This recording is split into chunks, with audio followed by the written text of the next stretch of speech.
Deuxième partie de notre émission est consacrée au décryptage du mini-sommet qui vient d'avoir lieu entre le président américain Donald Trump et 5 de ses homologues africains. Patrick Mboyo, très rapidement, il y a quelque chose qui semble différent. Il y a une nouvelle configuration qu'on semble observer aujourd'hui dans l'architecture diplomatique américaine. Avant, on nous parlait de démocratie et des droits de l'homme. Aujourd'hui, on a l'impression que c'est le discours est centré sur le business, le commerce, partenariat économique. Plus personne ne parle de démocratie et des droits de l'homme. Qu'est-ce qui s'est passé? Il s'est passé que l'Afrique a connu une vague de colère incroyable. Donald Trump l'a dit. Tout à l'heure, dans la première partie, je disais que Donald Trump a commencé par citer les minéraux, ensuite à parler des gens. Oui. Mais avant, on parlait des droits de l'homme. Il a dit quelque chose aux 5 chefs d'État présents dans son bureau. Il a dit « Je sais qu'il y a une forte colère sur votre continent. » Oui. Il le sait. Et cette colère est due essentiellement au fait que le chimère démocratique qui a été vendu aux populations africaines s'est révélé en réalité comme étant une duperie incroyable. Les valeurs démocratiques qui sont prônées à chaque fois qu'on parle de pays démocratiques, tel pays démocratique, oui. Regardez, comment peut-on parler de démocratie quand on prend des régimes qui sont présents au Cameroun, au Congo-Brazzaville, au Togo, en Guinée équatoriale, citons seulement ces 4 pays, et encore récemment au Gabon. Comment pouvait-on traiter avec ces pays, puisqu'il n'y a jamais eu de sanctions pour ces pays, que je sache. Ces pays-là que je viens de citer n'ont jamais eu de sanctions, ni de la part de la France, grand chantre de la démocratie, entre guillemets, de l'Union européenne et des États-Unis. Mais nous savons tous comment ces régimes ont perduré. Il y a eu dans le passé des sanctions contre le Togo, par exemple. Des sanctions, mais qui n'ont... De l'Union européenne, mais qui ont amené en quoi? Ah, mais ça, c'est autre chose. Quand je parle de sanctions, c'est-à-dire des sanctions substantielles. Oui. Des sanctions qui peuvent amener à ce que les choses changent, qu'un régime fléchisse. Des sanctions comme on en voit aujourd'hui contre l'Iran. Mais moi, je peux vous dire aujourd'hui que l'Iran est beaucoup plus démocratique que ces pays que je viens de citer. Puisque les élections en Iran sont claires, sont libres, sont démocratiques. Mais simplement, ils ont une architecture constitutionnelle qui place les élections en Iran. Oui, je peux vous dire, les élections en Iran, c'est clairement établi par des pays observateurs que les 3 récents... C'est une opinion, on avance. C'est une opinion, on peut dire. Oui. Mais il y a des éléments qui les montrent. Des rapports qui existent, des commentaires des observateurs qui sont allés, qui disent qu'il y a des élections qui se passent mieux en Iran que dans ces pays-là. Mais regardez les sanctions dont souffre l'Iran aujourd'hui par rapport aux sanctions que souffrent, les sanctions soi-disant imposées au Togo. Donc ça montre qu'il y a eu... les Africains aujourd'hui ne sont plus dupes. Et si, justement, on parle plus de démocratie, parce que ce discours ne marche plus. Ce discours ne tient plus la route. Il faut simplement se rendre compte que les Chinois ont pris de l'avance parce qu'ils ont compris que la démocratie à l'occidental, c'est leur affaire à eux. Les Chinois n'encouragent pas les régimes. Ils ne parlent pas de droits de l'homme et de démocratie. Ils ne parlent pas de droits de l'homme. Ils veulent parler seulement affaires. Je peux vous prendre le cas de la République démocratique du Congo, sous Joseph Kabila. Joseph Kabila a signé ce qu'on appelle le contrat chinois de plusieurs années pour les échanges minéraux contre infrastructures, tout ce que vous voulez. Oui. Certaines personnes pensaient que ce contrat chinois serait comme un blanc-seing Joseph Kabila pour s'amender de toutes règles démocratiques. Mais le peuple congolais s'est levé en dernier lieu pour lui dire « basta, il faut partir à la fin des 2 mandats ». Et il est parti.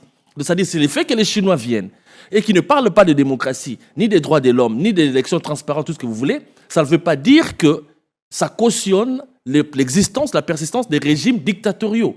C'est simplement le fait qu'on doit travailler pour la prospérité commune, alors que l'on a compris que les pays occidentaux, pendant longtemps, ont utilisé le levier le critère démocratique comme un levier pour essayer de mettre au pas certains régimes ou certains dirigeants qui n'accédaient pas à leurs demandes. Et ça, aujourd'hui, ça ne passe pas. Voilà pourquoi les États-Unis ont compris qu'il y a une forte colère. Les gens ne veulent plus entendre parler de ces discours-là, soi-disant de la démocratie, mais qui en réalité n'arrangent que les valets de l'Amérique ainsi que de ses alliés, mais qui sont aujourd'hui en réalité pour combattre des régimes pleinement panafricanistes, entre guillemets si je dois le dire ainsi, et qui travaillent pour l'intérêt de leur peuple. Revenons sur la question économique. Brice Nsangwa, il est clair que, d'ailleurs, M. Lonsi Koko parlait déjà de diplomatie asymétrique tout à l'heure. Il est clair qu'on est dans un contexte aujourd'hui où les Américains ils obtiennent de toute façon tout ce qu'ils veulent. Il suffit qu'ils expriment la volonté. Il n'y a pas en face de force capable de leur résister, de leur dire non, ou bien nous exigeons un partenariat gagnant-gagnant en tant que tel. En tout cas, au-delà des mots, oui, on va dire. Oui, mais parce que pour exiger, il faut déjà être une force. Oui. Voilà, donc c'est-à-dire que quand on entre dans un rapport économique ou politique, il faut soi-même avoir une force, être une force de proposition. C'est-à-dire que disposer, par exemple, moi je pense que ces États africains, s'ils le veulent, ils peuvent aussi exiger. Parce que si les États-Unis ont besoin des minéraux de ces États africains, ça veut dire que ces pays africains ont la possibilité de marchander. Puisque les États-Unis ne sont pas les seuls sur le marché à avoir besoin de ces minéraux. Vous avez la Chine qui en a besoin, vous avez l'Union européenne aussi qui a besoin de ces minéraux. Donc si ces pays ont une diplomatie économique conséquente et réfléchie, ils doivent savoir, vous savez, un peu, ça fait penser un peu à la philosophie d'Hegel sur la dialectique du maître et de l'esclave. Vous voyez, c'est-à-dire que le maître, pour être maître, il faut que l'esclave le reconnaisse comme maître. Oui. Si l'esclave considère que c'est parce que lui, il se soumet au maître que le maître est maître, l'esclave peut assumer sa révolte et puis imposer des exigences. Bon, je ne veux pas dire que les États africains sont des esclaves, mais ce que je veux dire, c'est que s'ils ont conscience que réellement les matières premières dont ils disposent sont des enjeux stratégiques importants pour plusieurs puissances aussi bien émergentes qu'établies sur le plan international, ces États africains peuvent imposer. Bon alors, là où votre question est pertinente, c'est que de toutes les façons, ce ne sont pas ces États africains qui fixent les prix et qui fixent les règles par lesquelles il faut marchander. Donc oui, ils sont en position de faiblesse, mais je pense qu'ils pourraient peser plus s'il y a une coalition, c'est-à-dire si ces États africains forment une force qui est unifiée, avec des exigences communes. Il y a une possibilité d'imposer. Vous vous rappelez, la Côte d'Ivoire et le Ghana, à un moment donné, ils avaient un accord par rapport au prix du cacao. Donc il y avait eu des répercussions quand même sur le marché et ça avait aidé leur économie. Donc la difficulté que nous on a, c'est que nous avons des pays africains qui ont des matières premières, mais qui n'ont pas une politique convergente et unifiée pour pouvoir poser des exigences sur le marché des matières premières et faire jouer la concurrence, parce qu'il y a la concurrence, il n'y a pas que les États-Unis. Donc je pense qu'il faut une politique, il faut une vision unifiée avec des exigences en faisant jouer le jeu de la concurrence sur le plan international. Abordons les problèmes dans leur gravité et dans leur profondeur. On en a le niveau autour de cette table. On vit un contexte où même les grands ensembles intégrés n'arrivent pas à faire face aux États-Unis. Je parle notamment de l'Europe. À 27, avec un marché intégré, des politiques communes, qu'elles soient agricoles ou monétaires. Nous, on fonctionne encore en termes d'État. On n'a pas de marché intégré. On a parlé de la ZLECAf, mais pour l'instant, ce n'est pas vraiment opérationnel en tant que tel. On n'a pas de politique commune, ni politique agricole commune, ni de véritable politique monétaire commune. Mais comment on fait pour résister? C'est la fatalité ou pas? Non, ce n'est pas la fatalité. Allez-y. Et j'abonde dans le sens de M. Nzamba. Effectivement, quand les USA parlent au reste du monde, ils parlent à l'Union européenne. Vous avez compris ma question? Oui, j'ai compris. Ils parlent à l'Union européenne. C'est ça. Ils parlent à la Chine qui est déjà une puissance. Une puissance. Et nous, on se demande où est l'Union africaine. Voilà. Normalement, on parle du Sénégal, on parle de la Guinée-Bissau, on ne doit pas aller un petit comité. Voilà. On doit aller dans le cadre de l'Union africaine. Et aussi, nous devons avoir le courage de savoir ce que nous voulons. Vous avez fait allusion à la politique monétaire. Mais nous devons avoir le courage de remettre en cause les accords de Bretton Woods. Nous devons avoir le courage de se dire que l'Afrique est un continent riche, le pétrole américain est indexé sur, le dollar américain est indexé sur le pétrole. Nous devons avoir une monnaie commune africaine, indexons-la sur nos richesses. Nous devons avoir, et le président Oligui a eu le courage de le dire, de faire en sorte que les accords, les échanges se fassent sur les transferts de techniques et de technologies. C'est à nous d'être aussi offensifs. Mais ça, c'est des slogans. Mais c'est des slogans, mais les slogans au début étaient Parce que transfert de technologie, les autres ne peuvent pas investir pour dans la pouvoir recherche. faire quelque chose, et vous faut transférez déjà le gratuitement. penser. Hein, l'abeille est l'architecte. Non, mais L'abeille ne construit pas sa riche comme ça. Il faut penser Monsieur quelque Leco, chose avant de le faire. Ça, c'est dans les années 80 qu'on nous a mis ces concepts de transfert de technologie dans la bouche, qu'on a répété. Mais ça ne veut rien dire. Les autres ne peuvent pas investir dans la recherche. Allons plus loin, allons plus loin. Allez-y. Admettons que pour vous, c'est utopique. Pour moi, Bah. je pense que l'utopie a conduit à la réalité. C'est utopique. Bon, on parle maintenant des accords gagnant-gagnant. Oui, Mais partenariat gagnant-gagnant. les minerais, j'ai un manguier dans ma maison. Vous n'allez pas m'imposer le prix de la mangue que je vais vendre. Vous n'allez pas me dire à qui je vais vendre. Et vous n'allez pas me dire ce que je dois faire de mes mangues. Donc c'est à nous maintenant d'avoir une politique de transformation sur place de nos minerais. Ce n'est pas quelqu'un d'autre qui va venir nous le dire. C'est à nous d'avoir ce courage-là. Sinon, on se plaindra toujours. Oui, maître. Non, mais je pense que ce que dit M. Lancy Coco est parfaitement raisonnable. C'est-à-dire que ça c'est répond pas à parfaitement ma question. raisonnable. Oui, oui, C'est mais pertinent, mais ça répond pas oui, à la mais, question. la réponse à votre question, M. Togobé, c'est que nous avons une carence de vision au niveau de l'élite politique africaine. C'est une évidence. C'est-à-dire que vous venez de dire que nous, on n'est pas en position, puisque l'Europe ne peut pas faire face Déjà, aux intégré en États-Unis, P7, alors que on peut pas. l'Europe est organisée, mais l'Europe a aussi des failles. Ah oui, oui, mais Et bien vous sûr avez qu'il n'en a beaucoup pas. de- Même les Américains en beaucoup de ont. faillite. C'est-à-dire que vous avez les GAFA qui s'imposent en Europe et les Européens ont du mal à taxer les GAFA. C'est ça. Vous voyez? Donc, mais nous, à notre niveau, on est encore à un niveau, je dirais, très très bas. Parce que on a une Union africaine qui est une caisse de résonance. Il n'y a pas une. Je ne veux pas répéter ce qui a déjà été dit par M. Nancy Coco, mais juste pour résumer, je dirais qu'il nous manque une vision panafricaine, économique, politique et diplomatique. Je dirais même militaire. On n'a pas de volonté de puissance. Voilà. Ce qui nous manque, c'est une volonté de puissance à l'échelle mondiale. Et comment vous expliquez ça? Expliquons ça. Mais c'est l'élite. Parce que- C'est-à-dire qu'au niveau, Allons au-delà du constat. Mais oui, mais vous voyez, les États-Unis fonctionnent comment, Monsieur Richard Togbé? C'est-à-dire que vous avez des cercles, des think tanks, des cercles de réflexion qui réfléchissent sur le siècle. C'est ça. C'est-à-dire que quand un siècle débute, vous avez des think tanks qui font une projection de puissance des États-Unis sur le siècle. C'est-à-dire que quels sont les lieux géographiques où il faudrait renforcer la puissance américaine, quels sont les moyens à mettre en œuvre, quels sont les adversaires géostratégiques qui vont apparaître dans le siècle, comment les combattre, comment maintenir la domination américaine dans le siècle. C'est Mais ça. ce sont les élites intellectuelles qui Absolument. font ce travail. Alors, en Afrique, les élites, on a des gens qui ont beaucoup de doctorats, qui écrivent des livres, etc. Mais quand ils arrivent dans le jeu du pouvoir, dans l'administration, eh ben, ce qu'ils veulent, c'est s'enrichir, avoir des maisons, avoir plusieurs maîtresses. C'est ça le projet de vie. Vous voyez, donc il n'y a pas de vision de puissance. Il n'y a pas de vision de puissance à l'échelle nationale. On n'a pas des Encore une fois, on ne va d'État. pas généraliser. Il y en a qui. Bon, mais Moi, je refuse malheureusement- toujours la généralisation. Oui, il y a des États qui sortent du lot.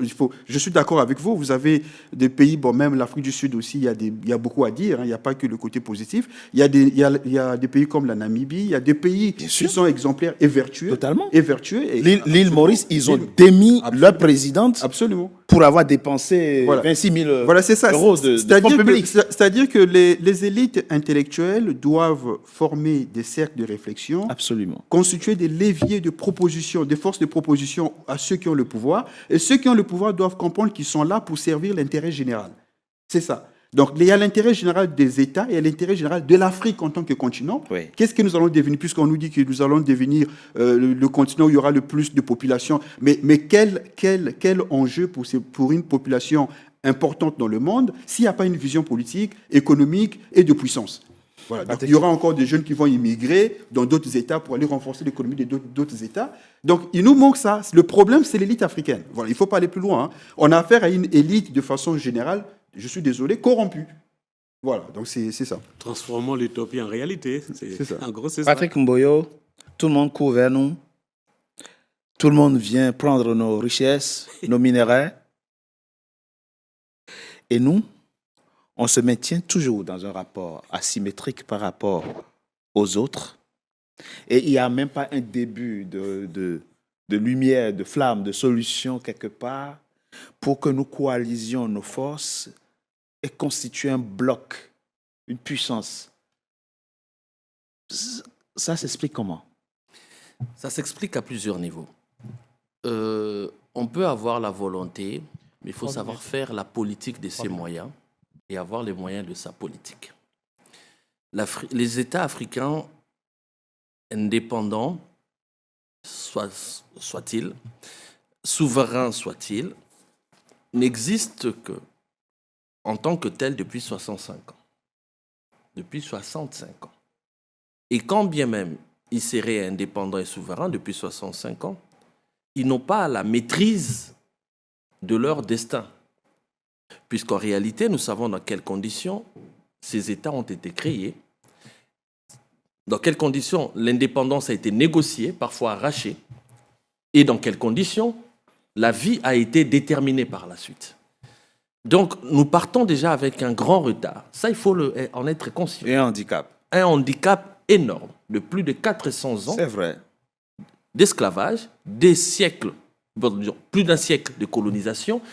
Il ne faut pas le nier. Bon, ça ne oui, veut pas dire d'accord. que nous nous identifions par rapport à La notre Chine a été handicap. colonisée par le Japon. Voilà. Hein, pas le Japon. Hein. La Chine a été colonisée. On n'est pas les seuls Non, partis la du Chine a monde été qui- occupée, pas colonisée. Oh, La Chine a été occupée. On peut jouer sur les mots, mais dans les faits, c'est pareil. Non, la Chine a été occupée. Je précise ma pensée. Pourquoi je dis... Il y a une nuance, bien entendu, ce n'est pas une différence. C'est une nuance. D'accord. La Chine a été occupée Oui. de la même manière que le Rwanda occupe la RDC depuis plusieurs décennies. Mais simplement que c'est utopique. À un moment donné, le Japon était destiné à se casser les dents parce que la Chine est trop grande par rapport à sa densité, par rapport à sa démographie, par rapport à sa géographie. Pareil pour la RDC. Le Rwanda, un jour ou l'autre, va se casser les dents et la RDC va prendre le Il y a Maintenant, un piège conceptuel et intellectuel dans ce que vous dites, c'est que si on lit nos difficultés actuelles à ce passé compliqué, ça veut dire qu'on s'en sortira jamais. C'est pas ce que j'ai dit quelque chose que D'accord. peut-être vous n'avez pas retenu. D'accord, s'il vous plaît, J'ai allez-y. dit ceci. Oui. Nous partons avec un handicap énorme. On est d'accord. Énorme. Oui. Mais cela ne nous définit pas. Ça, il faut Ok. le savoir. Parfait. Parce qu'on on est dans une course. Puisqu'on peut être dans une course où il y en a un qui court seul, qui court librement, avec juste un short et un dossard, il est tranquille, et un autre qui court avec 200 kilos de bagages. Oui. Et il doit commencer la course 4 heures après les autres. Vous comprenez? Et ça, ce n'est pas... Mais il est obligé de courir parce que s'il ne court pas, il meurt. C'est une question existentielle. Oui. Mais nous ne devons pas être trop durs avec nous-mêmes. Nous devons être conscients de ce que nous sommes. Connaissons quels sont nos atouts et sachons quelles sont nos faiblesses.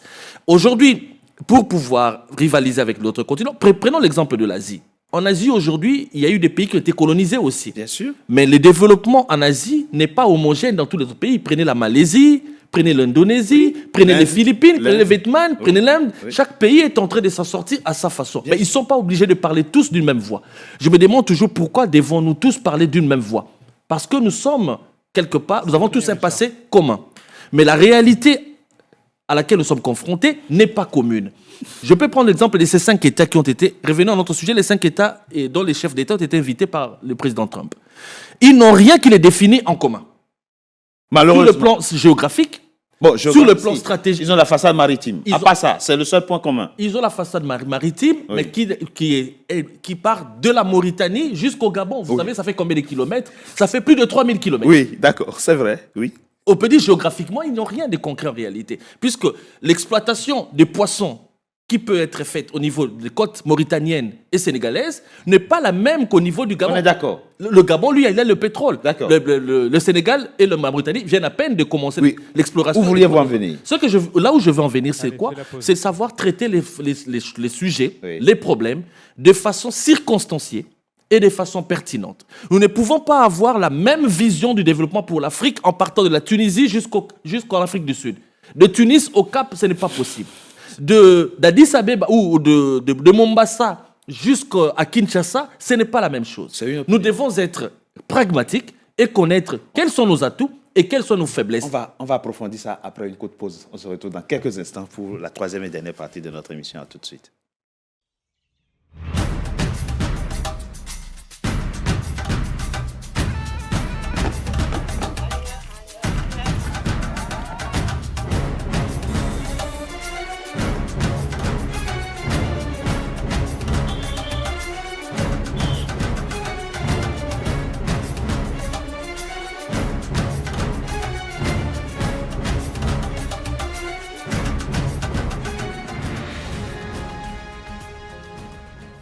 NCA, la nouvelle chaîne africaine.